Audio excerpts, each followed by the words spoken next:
Hola, hoy vamos a ver estática. Primeramente vamos a ver los conceptos generales. En estática estudiamos el equilibrio, ya sea de partículas o de cuerpos rígidos. ¿Qué significa equilibrio? Significa que un cuerpo no posee aceleración. Existen varios tipos de equilibrio. Nosotros vamos a estudiar solo el equilibrio estático. Quiere decir que al transcurrir el tiempo, el cuerpo está estacionario, ¿sí? No se traslada ni tampoco gira. Debemos recordar el concepto de fuerza, porque vamos a analizar cómo interactúan los cuerpos, ¿sí? Y cuando hay interacción necesariamente va a haber el concepto de fuerza. Recuerden que es una magnitud vectorial y que en el sistema internacional se mide en Newton. Las relaciones más importantes que utilizaremos más y se ven más en los libros es un newton es 10 a la quinta dina y un kilogramo fuerza es 9,8 newton. ¿Cuáles son algunas fuerzas que vamos a ver en este contenido? Vamos a ver la fuerza resultante, fuerza peso, tensión, la normal, la fuerza de rozamiento estática. ¿Se acuerdan de fuerza resultante? La fuerza resultante era la fuerza que actúa sobre un cuerpo. Entonces acá tengo un cuerpo de cierta masa y sobre esta masa que tienen acá, entonces actúan varias fuerzas, ¿sí? Que matemáticamente se representa de esta manera. ¿Qué era la fuerza peso? La fuerza peso es la fuerza que genera la Tierra, o sea, la Tierra genera esta fuerza que está acá arriba en rojo. Y el cuerpo que está acá arriba genera esta fuerza negra, ¿sí? Este par de fuerzas son un par de acción y reacción. Cuando hablamos de fuerza-peso, estamos hablando generalmente de la acción, de la fuerza que hace la Tierra sobre el cuerpo, ¿sí? Acá pueden atender que les marca justo en el centro de este rectángulo, ¿sí? ¿Cuál era la magnitud? Masa por gravedad. Y tenemos algunas características que siempre es importante recordar. Es conservativa, siempre el peso actúa, siempre que tengamos un campo gravitatorio va a actuar el peso, entonces una fuerza de campo. Dependiendo del lugar, o sea, siempre va a tener la dirección de la vertical del lugar y como sabemos que la gravedad cambia al cambiar la altura, entonces también la fuerza-peso es variable. En las proximidades de la Tierra es que consideramos constante. La fuerza-tensión. Acá, por ejemplo, tienen un techo, tienen un hilo y está tenso este hilo. ¿Por qué? Porque este cuerpo está colgado, está atado a este hilo. La fuerza-tensión está en la dirección de la cuerda siempre. Entonces ustedes pueden hacer un corte imaginario acá y la tensión siempre apunta para el centro, hacia el centro de la cuerda. Generalmente nosotros vamos a analizar al cuerpo, entonces por eso es importante hacer el diagrama del cuerpo libre. Entonces sobre esta masa, ¿qué fuerzas actúan? La fuerza peso y la fuerza tensión, ¿sí? Que se equilibran, porque nosotros analizamos solamente sistemas en equilibrio. ¿Qué es la fuerza normal? Esta fuerza normal es muy importante que ustedes comprendan. ¿Por qué? Porque existen distintos tipos de reacciones. La normal, que ustedes conocían, que es la que se les presenta acá, es la reacción al plano de apoyo. O sea, ustedes tienen acá una mesa, sobre esta mesa se apoya un cuerpo. En el instante en que se apoya este cuerpo sobre la mesa, ¿qué actúa? Actúa una fuerza de acción que le puedo llamar menos n, ¿sí? Y la reacción es la fuerza n, que es la fuerza que hace la mesa sobre el cuerpo. Acá separé los diagramas y puse la fuerza sobre quién actúa, no quién genera la fuerza, sino que sobre quién causa efecto. Por ejemplo, menos n es causada por el bloque rojo. y actúa sobre la mesa. Y N es causada por la mesa, ¿verdad? Pero actúa sobre el bloque rojo. Fuerza de rozamiento estática. La fuerza de rozamiento vamos a utilizar también mucho solo la estática, ¿sí? Y acuérdense que era una fuerza que actúa en sentido contrario al movimiento, siempre es tangente al plano de apoyo, ¿sí? La normal era la que era perpendicular al plano de apoyo. Y en nuestro caso sí o sí la velocidad entre el cuerpo, ¿sí? Entre el cuerpo y el plano de apoyo va a ser cero. ¿Por qué? Porque necesariamente quiero que sea estática. La fuerza de rozamiento estática varía entre ciertos límites. Puede ser cero, el valor mínimo. Y el máximo que les puede dar μ por normal. Puede tener valores intermedios. Eso va a depender del tipo de ejercicio que tengan. O sea, podemos generalizar y decir, bueno, la fuerza de rozamiento estática varía entre ciertos límites. Puede ser igual a cero cuando no hay tendencia de movimiento. Cuando ya actúa una fuerza externa o motriz que quiera poner al cuerpo en movimiento, ahí va a aparecer la fuerza de rozamiento. Ahí está. Y esta fuerza de rozamiento es variable. El máximo valor que puede llegar a tener es μ estático por normal. Coeficiente de rozamiento. El coeficiente de rozamiento es μe. Va a depender de la rugosidad del cuerpo, ¿sí? Recordemos un poquito lo que es la fuerza resultante por el método de componentes. ¿Qué era lo que tenían que hacer?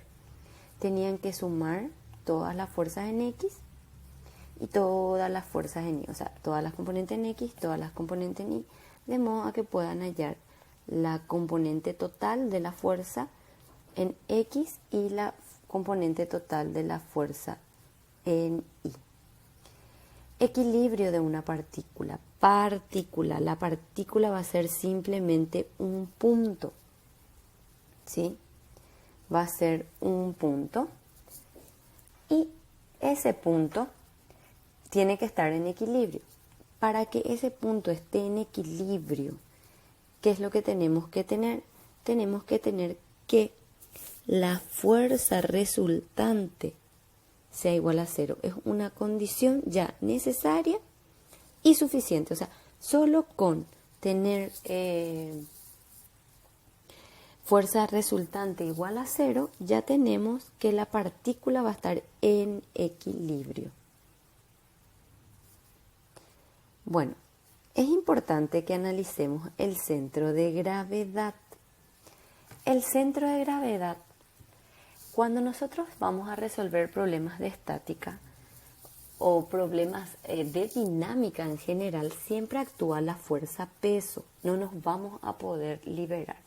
Entonces nosotros tenemos que saber dónde actúa esa fuerza justamente para poder medir los efectos que puede causar sobre un cuerpo, ¿sí?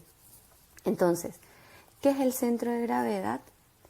El centro de gravedad es un punto imaginario donde actúa la fuerza peso. Si tenemos un cuerpo geométrico y homogéneo, o sea, de densidad constante, es fácil. Por ejemplo, si es un cuadrado, va a ser el centro de cuadrado, el centro de gravedad. El centro de gravedad coincide con el centro geométrico. Si es un triángulo, bueno, entonces podemos poner acá, por ejemplo, un cuadrado. Se cruzan las diagonales y este va a ser su centro geométrico, que también va a ser su centro de gravedad. Entonces ahí va a actuar la fuerza peso. Si tenemos un triángulo donde se cruzan las tres medianas, eso nos dice la matemática que es el centro geométrico. Entonces va a coincidir también con el centro de gravedad y ahí va a actuar la fuerza peso. Si es un círculo, que puede ser una rueda, ¿verdad? Puede ser así una rueda. acá van a tener su centro geométrico, que también va a ser su centro de gravedad, y ahí va a actuar la fuerza peso por más que no exista masa en ese punto. Bueno, pueden tener casos donde los cuerpos tienen forma irregular, entonces en esos casos ya no vamos a tener que va a coincidir con el centro geométrico. Podemos tener algo así irregular, entonces, o de repente una raqueta, algo así, una raqueta, ¿verdad? Ahí. Así.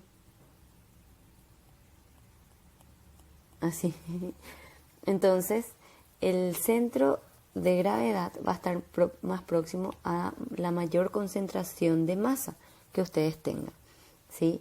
Entonces, ya es difícil marcar acá, hay que hacer unos cálculos exclusivamente para este tipo de figura, o sea, depende de la geometría y de la distribución de la masa.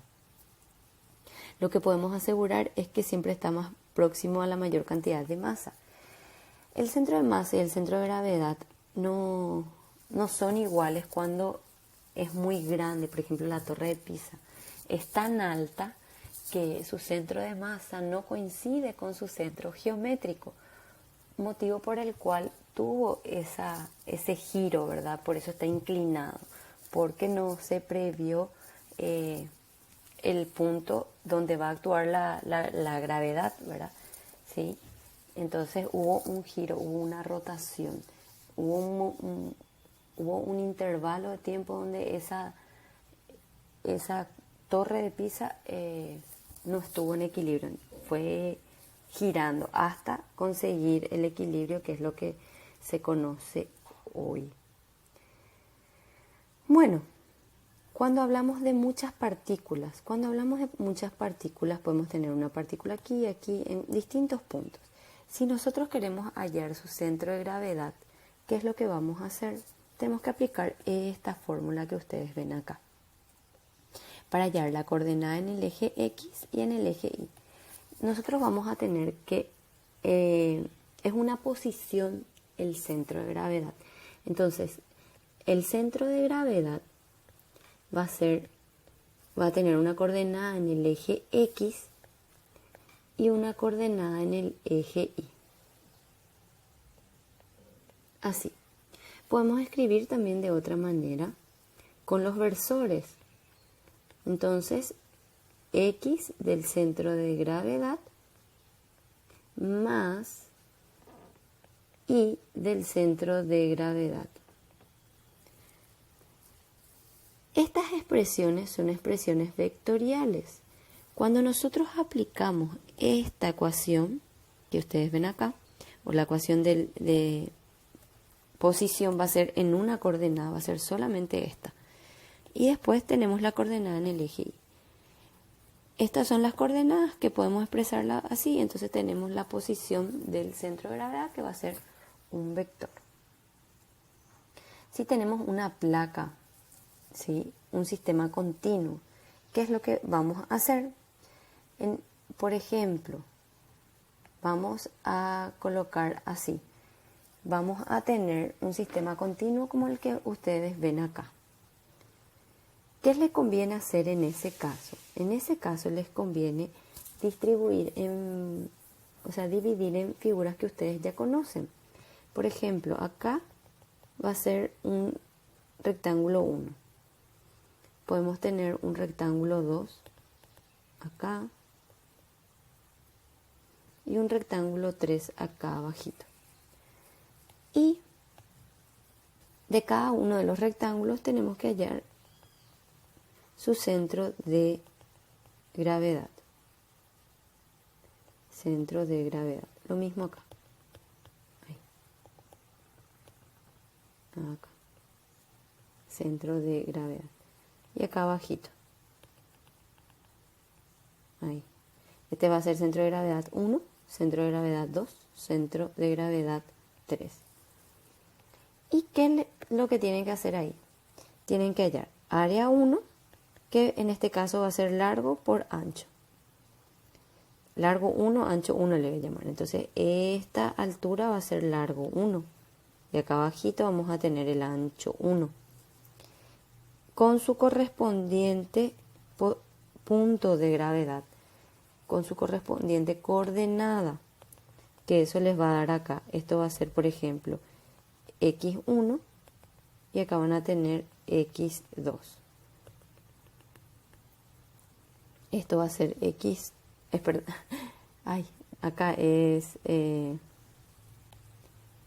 y 1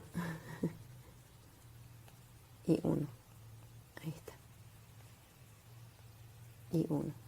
Acá van a tener x2 y esto va a ser y2. Después para la tercera distribución que vamos a considerar va a ser x3 y va a ser igual y3 a y1, por ejemplo. Entonces en cada caso, ustedes acá tienen, por ejemplo, x1 y 1. Después vamos a hallar el área 2. Va a ser el largo 2 por el área 2. Y su centro de gravedad. O sea, esto es el centro de gravedad 1. Esto va a ser la posición del centro de gravedad de 2. x2 y 2. ¿Sí? Bueno, y después, ¿qué es lo que van a tener? Van a tener A3. Largo 3 por A3. X3 y 3. Esto es el centro de gravedad de 3. Y ahí tienen que atender, esta va a ser, por ejemplo, la longitud de 2, ¿sí? Acá van a tener el ancho 2. Esto parece un cuadradito ya, ¿verdad? Entonces, pero a este le podemos llamar, qué sé yo, ancho 3 y aquí largo 3. Y ahí ya entonces van a tener todos los datos para reemplazar en estas ecuaciones. Cuando usen esta ecuación tienen que atender que, por ejemplo, les puede dar algunas veces un ejercicio así. Tienen una placa hueca en el centro. O sea que solamente tienen acá, así. Así nomás tienen, ¿verdad? Ok. Ahí. Ahí. Y entonces, en ese caso, por ejemplo, pueden agarrar y tomar toda esta área. Y el centro va a ser este punto. El centro del cuadrado que ustedes ven acá. Voy a poner, o sea, es importante establecer el sistema de referencia que va a ser este punto que ustedes ven acá. Y ahí coloco el plano cartesiano, el eje Y, el eje X. Los dos centros, o sea, si este cuadrado que está acá, que es hueco, está equidistante a cada lado externo, vamos a tener que este centro que marqué aquí va a ser igual para ambos. Entonces van a tener acá X, Y. Y ahí, entonces van a decir, bueno, el área del cuadrado completo va a ser positivo y va a ser L total por el ancho total. Entonces va a ser positivo, largo total, más, perdón, ay Dios mío, por el ancho total. Y después van a tener el área del cuadrado vacío. Y este va a ser negativo.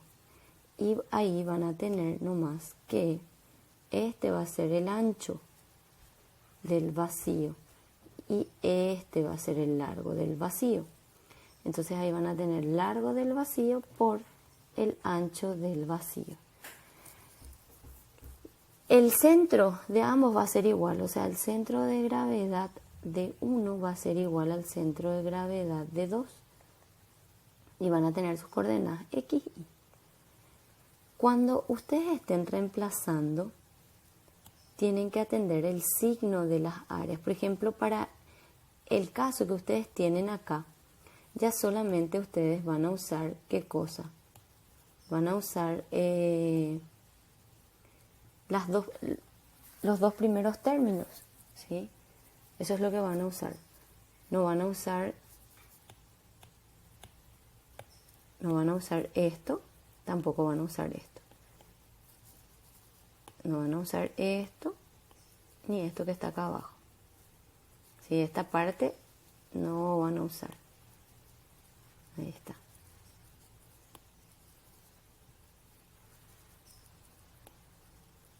¿Sí? Y lo que van a hacer es, por ejemplo, al grande le llamamos 1 y al vacío 2. Entonces, ¿qué voy a tener? Le voy a agregar signo. Al vacío, este va a tener área positiva, este va a tener área positiva. No, el que le llamé 2 va a ser área negativa. Entonces acá le voy a poner área negativa, acá va a ser más, acá va a ser menos. ¿Sí? Y acá va a ser más, acá va a ser menos, más, y A2 es menos. Y se resuelve eso. O sea, otra manera de hallar. Por ejemplo, acá no me conviene hacer tanto eso porque yo voy a tener un área total que va a ser esta placa, ¿verdad? Así completa. Pero le tengo que sacar dos vacíos. Un vacío acá, porque acá es donde yo tengo un cuadrado que yo puedo hallar su área y ver dónde está su centro. Y acá tengo otro cuadradito. Entonces va a ser igual que parta en 3 el área sólida, o si tomo como un todo le saque dos porciones. Al fin y al cabo me quedan 3 áreas, pero acá va a ser área negativa y esta también va a ser área negativa. Si ustedes tienen la placa, por ejemplo,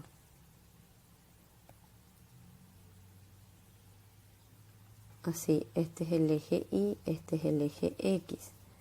Entonces, si tienen la placa así, y acá les da el origen, entonces en ese caso su centro geométrico ya coincidiría con el sistema de referencia. Pueden tener puntitos así.